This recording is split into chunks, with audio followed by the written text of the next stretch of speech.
எங்கள் மேலே உள்ள கோபமே அம்மாவுக்கு இவங்க வந்து பாதுகாப்பாக இருக்காங்க, இவங்க அம்மா மாதிரியே யாருக்கும் பெண்டாக மாட்டாங்க, இப்போ பன்னீர்செல்வம் மாதிரி அடிபணிய மாட்டாங்க, நம்மளுடைய இஷ்டத்துக்கு இவங்க ஆட மாட்டாங்க, அதனால் இவங்களை ஒழிக்கணுங்கிறது தான் அவங்களுடைய இது. இப்போ கூட இந்த தேர்தலில் நிறைய பேர் எங்கள்கிட்ட வந்து அவங்க சொன்னாங்களா என்னன்னு தெரியாது, திருநெல்வேலியில் நீங்கள் வந்து தூத்துக்குடியில் திருநெல்வேலியில் முஸ்லீமை போடுங்க, கன்னியாகுமரியில் வந்து கிறிஸ்டினை போடுங்கன்னு எனக்கு சொல்லி அனுப்புவாங்களே. என்னிடம் திரு பொன்ராதாகிருஷ்ணன் பேசணும்னு சொல்லி யாரும் அவங்க இதில் கருப்பு முருகானந்தம்னு ஒருத்தர் தேர்தல் நேரத்தில் எனக்கு ரொம்ப நண்பர், அவர் 99லேருந்து இப்போ இடையிலலாம் நான் அவரை பேசலதில்லை, எங்கள் விவேக் கல்யாணத்தில் பார்த்தது தான். அதுக்கப்புறம் நான் யாரையும் தொடர்பு கொள்ளலை பிஜேபியில், அவரும் என்னை தொடர்பு கொள்ளாதவர். கருப்பு முருகானந்தம்னு ஒருத்தர் இருக்கார், அவங்க நிர்வாகி. எங்கள் ஜனாவுடைய லைனில் வந்து என்கிட்ட பொன்ராதாகிருஷ்ணன் பேசுனாரா, நான் சொன்னேன் கன்னியாகுமரியில் கிறிஸ்டினை போட சொல்லுவாருப்பா, அதெல்லாம் இருக்கும். அது 2-3 சோர்ஸில் பார்த்தா அங்கே வந்து வேட்பாளர் போடாதீங்க, வீக்கா வேட்பாளர் போடுங்க அப்படின்னு சொல்லி அனுப்புவாங்க. அவங்க எல்லாரையும் எல்லா முறையிலையும் அப்ரோச் பண்ணுவாங்க, டைரெக்டாக இல்லை, அது இன்டைரக்டாக. இப்போ எனக்கு குணா நண்பர்னா குணா மூலம் ஒரு தகவல் வரும். அது மாதிரி அவங்களுக்கு நாங்கள் அடிபணியில் அது நாங்கள் வந்து நான் சொல்கிற மாதிரி அம்மாவுடைய தொண்டர்களுக்கும் தமிழ்நாட்டு மக்களுக்கும் தான் நாங்கள் அடிபணிவோம். அண்ணன் டிடிவி தினகரன் அவர்கள் என் மீது ஒரு குற்றச்சாட்டை சுமத்தி இருக்கிறார். கன்னியாகுமரி பாராளுமன்ற தொகுதியில் போட்டியிடக்கூடிய அவர்களுடைய வேட்பாளரை, அவர் கட்சியினுடைய வேட்பாளரை சிறுபான்மை சமுதாயத்தைச் சேர்ந்தவரை நிறுத்த வேண்டும் என்று நான் அவரை தொடர்பு கொண்டதாக சொல்லியிருக்கிறார். அவருடன் இருக்கக்கூடியவர்கள் பல்வேறு காலகட்டங்களில் என்னோடு தொடர்பு கொண்டிருக்கிறார்கள். நான் கடந்த ஒரு 25 தினங்களுக்கு முன்பு அவரை தொடர்பு கொண்டது உண்மை. ஆனால் அதற்கும் இந்த வேட்பாளருக்கும் சம்பந்தம் கிடையாது. அவர் என்ன சொல்லியிருக்கிறார் என்று சொன்னால், என்னை தொடர்பு கொண்டார், நான் கிறிஸ்தவ சமுதாயத்தைச் சேர்ந்த வேட்பாளரை நிறுத்த வேண்டும் என்பதற்காகத்தான் தொடர்பு கொள்கிறேன் என்று சொல்லி நான் அவருடன் பேசவில்லை என்று சொல்லியிருக்கிறார். நான் எதற்காக பேசுகிறேன் என்பதை அவரே யூகித்துக் கொண்டுதான் இந்த குற்றச்சாட்டை சொல்லியிருக்கிறார். இதற்கு முன்பு பல்வேறு காலகட்டத்தில் மத்திய அரசாங்கத்தோடு இணக்கமாக செல்ல வேண்டும் என்ற நோக்கத்தோடு பல்வேறு பாரதிய ஜனதா கட்சியினுடைய தலைவர்களையும் அமைச்சர்களையும் சந்திப்பதற்காக அவருடன் இருக்கக்கூடிய பல பேர், யார் என்று பெயர் சொல்ல முடியும், இடம் சொல்ல முடியும், எல்லாவற்றையும் அவரை போல நாகரிகமற்றவனாக நான் இருந்தால் குறிப்பிட்டு சொல்ல முடியும். ஆனால் அது தேவையில்லைன்னு நினைக்கிறேன். அதுக்கு மேலே அவர் விருப்பப்பட்டார்னா நான் சொல்ல தயார். எங்கெங்கே விமானத்தில் வருகின்றேன் என்று சொன்னார்கள், எங்கே காரில் வந்து பெங்களூரில் சந்திக்க முடியுமா என்று கேட்டது, யார் வந்து சந்தித்திருக்கின்றார்கள், இதை பற்றிய விவரங்களை எல்லாம் நாங்கள் வெளியிட்டோம் என்று சொன்னால், இவர் ஏதோ பாரதிய ஜனதா கட்சிக்கு எதிராகவும் பாரத பிரதமர் நரேந்திர மோடிக்கு எதிராகவும் தமிழகத்திலே செயல்பட்டுக் கொண்டிருக்கக்கூடியதை போல ஒரு தோற்றத்தை ஏற்படுத்தி கொண்டிருப்பது பொய் என்பதை மக்கள் மத்தியிலே எடுத்துச் செல்ல முடியும்.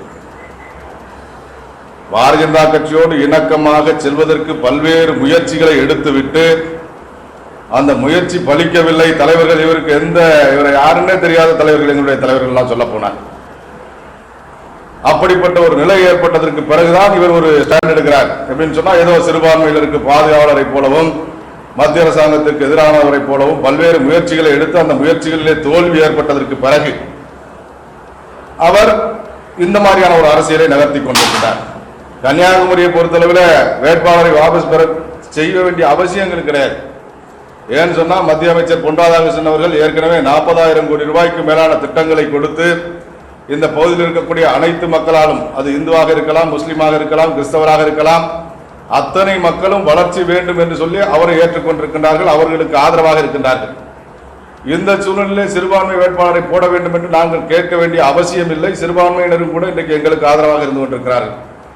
அது மட்டுமில்ல, அவர் நிறுத்தியிருக்கக்கூடிய வேட்பாளரும் கூட சிறுபான்மை சமுதாயத்தை சேர்ந்தவர் தான். எனவே இது ஒரு தவறான குற்றச்சாட்டு. நான் எதற்காக போன் செய்தேன் என்று கேட்காமல் சிறுபான்மையினை நிறுத்துவதற்காக போன் செய்தார் என்று சொல்வது என்பது ஒரு அரசியல் அநாகரிகமான செயல். இதற்கு என்னுடைய கண்டனத்தை தெரிவித்துக் கொள்கிறேன். தினகரனே ஒரு செய்தியை சொல்றாருன்னா அது உண்மையாக தான் இருக்கும். ராதாகிருஷ்ணனுக்கு இப்போ கொஞ்ச நாளாகவே தோல்வி பயம். என்ன பேசுறதுன்னு அவருக்கும் புரியல, எப்படி வந்து இதை தேர்தலை சீர்குலைக்கலாங்கிற மாதிரி அவர் பிளான் போடுறாரு. இங்கே கன்னியாகுமரியில் அவர் ஈஸியாக ஜெயிக்கணும், அதுக்கு யாராவது ஒரு மைனாரிட்டியை பலம் இழந்த ஒரு கேண்டிடேட்டாக போட்டு அதன் மூலம் கொஞ்சம் ஓட்டை பிரித்து அவர் வெற்றி பெறலான்னு நினைக்கிறாரு. அது வந்து ரொம்ப தவறான ஒரு முன் உதாரணம். எனவே அவருக்கு செயல்பாடுகள் மக்கள் ஏற்றுக்கொள்ள மாட்டார்கள். டிடிவி தினகரனே இப்பொழுது சொல்லிவிட்டார். எனவே ராதாகிருஷ்ணன் எந்த முகத்தோடு மக்களை போய் சந்திப்பார்? நாங்கள் தான் ஆளுங்கட்சி, இந்தியாவே எங்கள் கையில் தான் இருக்குன்னு சொன்ன ராதாகிருஷ்ணன் எப்படி போய் முகத்தை காட்ட முடியும்? எனவே தோல்வி பயத்தில் அவங்க ஒவ்வொன்றா செய்துக்கிட்டு இருக்காங்க, ஒவ்வொன்றும் மாட்டிக்கிறாங்க.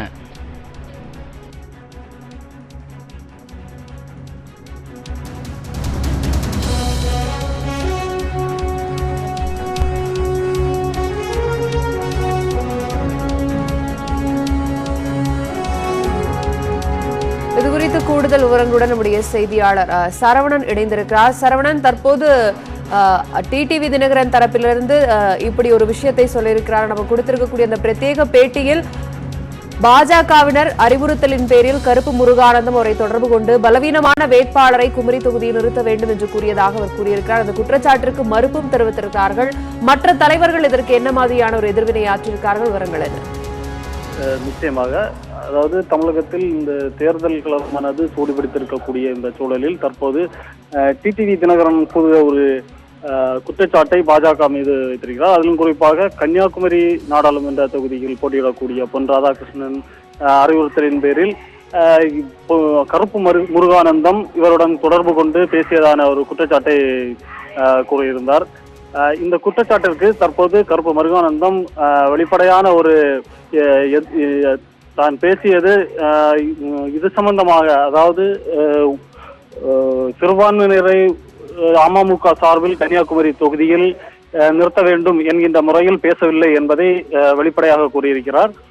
அது மட்டுமல்லாமல் ஏற்கனவே இவர் டிடிவி தினகரன் அவர்கள் இவரை கருப்பு முருகானந்தம் அவர்களை நேரில் அதாவது தொலைபேசி மூலம் தொடர்பு கொண்டதாகவும் பலமுறை பாஜகவில் ஒரு இணக்கமான சூழலை இணைவதற்கான, அதாவது இணக்கமான சூழலில் செல்வதற்கான ஒரு முயற்சியை மேற்கொண்டதாகவும் இவர் குற்றம் சாட்டுகிறார்.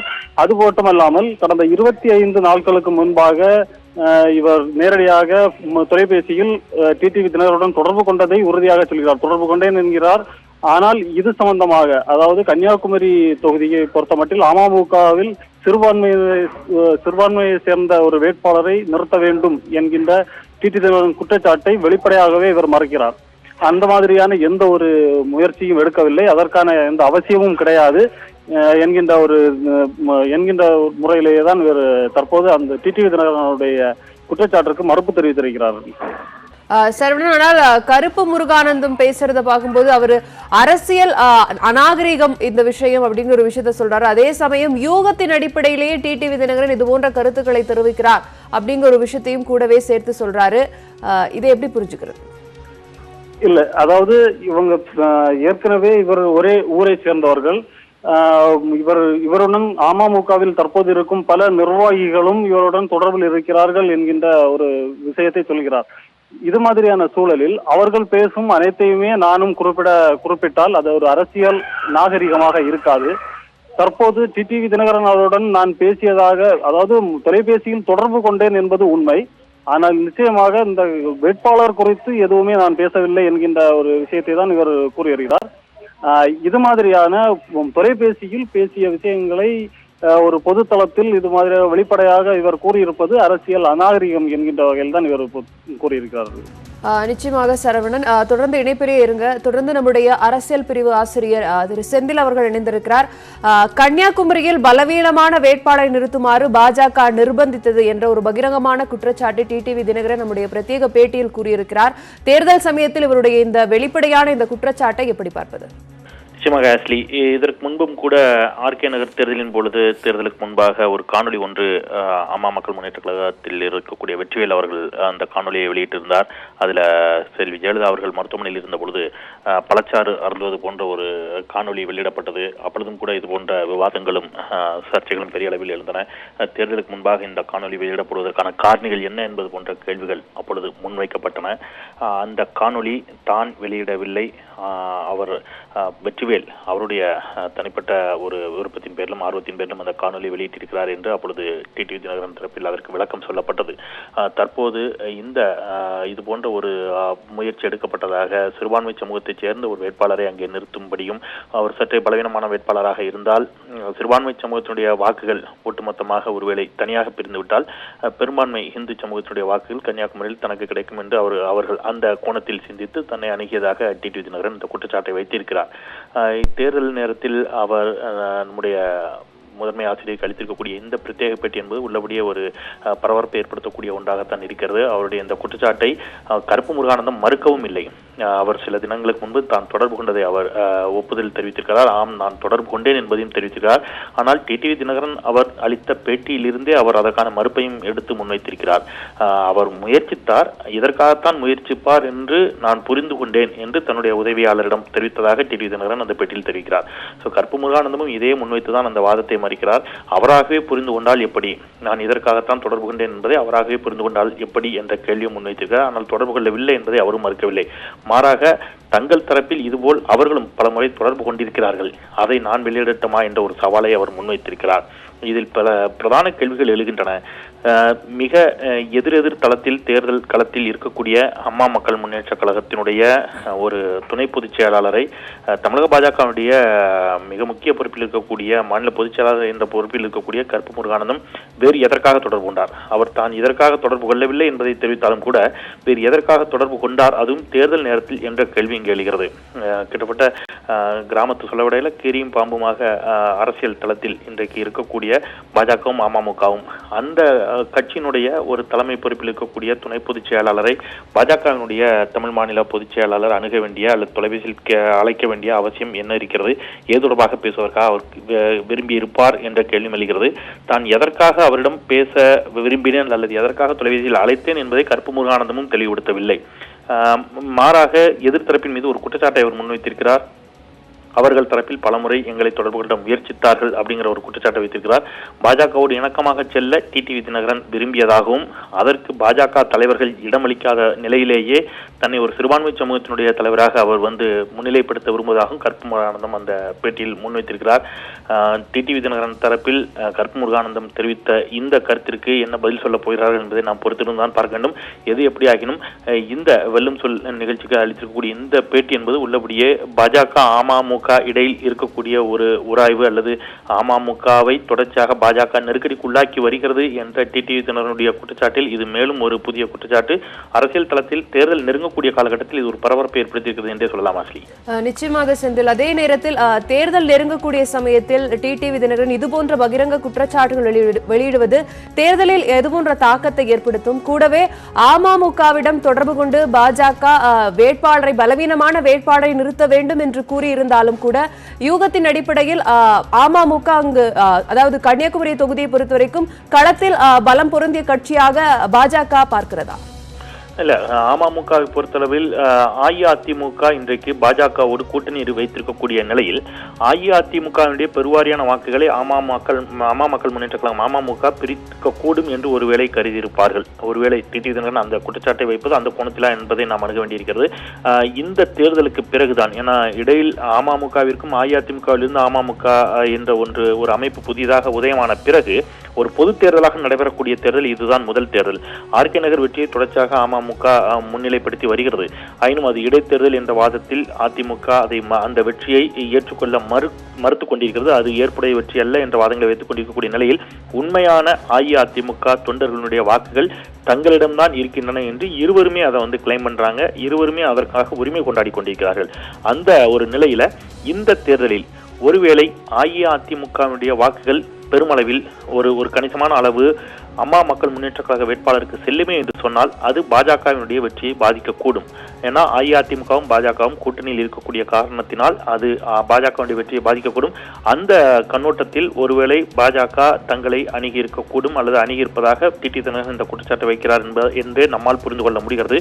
இது தேர்தல் முடிவுகளுக்கு பிறகே அம்மா மக்கள் முன்னேற்ற கழகம் பெற்றிருக்கக்கூடிய சதவிகிதம், எத்தனை சதவீதம் வாக்குகளை அவர்கள் பெற்றிருக்கிறார்கள், அஇஅதிமுக கடந்த தேர்தலில் பெற்ற வாக்கு சதவீதம் எவ்வளவு, அதில் எத்தனை சதவீதம் இவர் பிரித்திருக்கிறார் என்பது போன்ற கணக்கீடுகளுக்கு பிறகுதான் நாம் அது குறித்த ஒரு முடிவுக்கு வர முடியும்.